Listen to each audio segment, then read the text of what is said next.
Dumalo si dating Pangulong Rodrigo Duterte sa unang status conference para sa kaso niyang Crimes Against Humanity sa International Criminal Court na idaraos po ngayong araw. At kaugnay niyan at iba pang issue, panayam naman po natin si ICC Assistant to Counsel Attorney Cristina Conti. Magandang umaga po, Attorney Conti. Si Maris po ito. Live po tayo sa unang balita. Magandang umaga. Una po sa lahat, gaano po ba kahalaga ang first status conference para sa kasong kinakaharap ni dating Pangulong Rodrigo Duterte? At ano ba ang mga inaasahan tatalakayin dito, Attorney?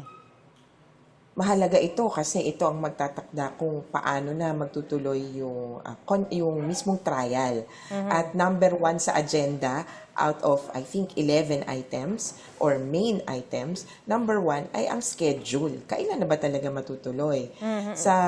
Ito sa hearing na to, status conference, at sa mga susunod pang status conference hearings, pagpapasyahan kung kailan nga ba magsisimula, ano ang ebidensyang ihaharap, sino-sino ang mga witnesses or ilan ang witnesses na uupo, ano ang lengguwahe na gagamitin, at kumbaga ano ang protection measures para sa mga biktima at witnesses na dadalo kung sakasakali. Alright. Ano po yung posibleng implikasyon nung pag-waive naman ni dating Pangulong Rodrigo Duterte sa kanyang karapatang dumalo dito? At posible kayang bahagi ito ng strategy ng kanyang kampo? Sa strategy, posible. Hindi pa po natin siya nakikita simulat sa poll, simula Marso. Kaya para sa marami, nagiging mito na siya o kaya nagiging mystical ang kanyang entity. At para sa marami, nabubuhay na lang siya sa pamamagitan ng cardboard. Kaya palagay ko, bahagi ng kanilang theory is that nanghihina na siya, nahihirapan siya sa loob. Pero syempre, ang hirap niyan, yung may katawan ang may pagpapasya tungkol doon sa pagpapakita talaga sa publiko. Sa status conference, pwede niyang i-waive. Pero di ba sa mismong trial proper, dapat dumalo talaga, mag-appear talaga si dating Pangulong Rodrigo Duterte?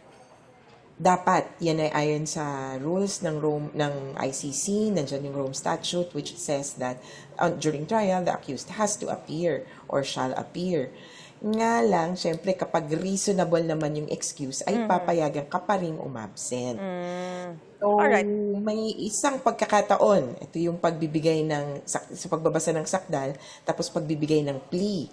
Ay posibleng present siya or dapat present siya. Pero of course, maraming paraan kung sakasakali.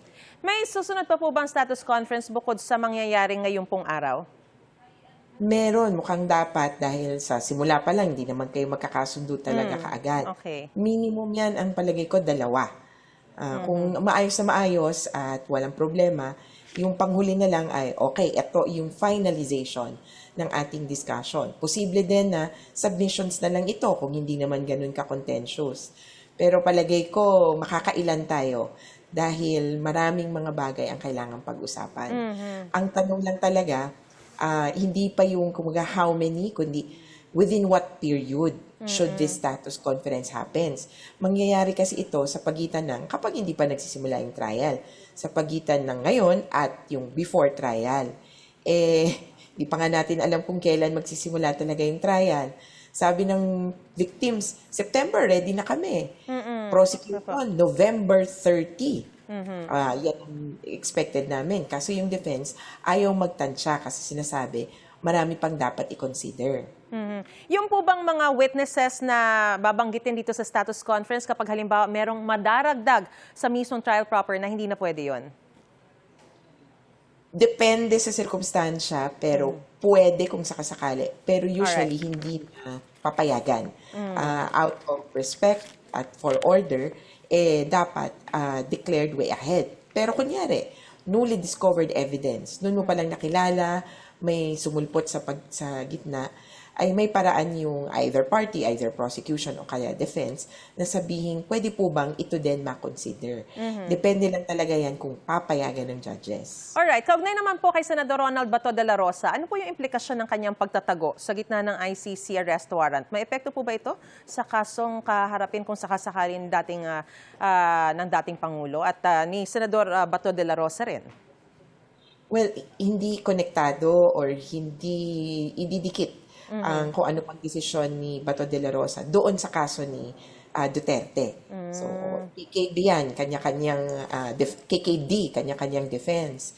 Pero, syempre, kung sa pagtatago niya at dun sa kaso niya, parang mahihirapan ng korte na tingnan siya with favor in the sense na itong taong ito ay hindi magpapakita at hindi pahuhuli, hindi basta-basta magko-cooperate sa court. Kaya, in the future, kung sakaling humiling siya ng interim release, pansamantalang paglaya, para pagdududahan na yan. Dati nga, pinapahuli ka namin, di ka sumuko. Okay. So, posibleng ganun ang kahinat na niya, katulad ng kay Duterte, pero sa ibang dahilan. Hindi pinapayagan ng interim release. Ito kay Duterte dahil siya mismo ayaw kilalanin ang jurisdiction ng court. Ito namang isa dahil hindi nagko-cooperate sa korte. Pero hindi, pwede kayo maging aggravating circumstance yun? Kay Duterte? No, I hindi mean naman. kay Senador De La Kay- Rosa. Yung hindi Hindi niya pagpapakita, pagtatago niya. Dun sa mismong penalty, mukhang hindi naman ganun kabigat. Pero Okay. sana, it could be mitigating. Kung susuko siya.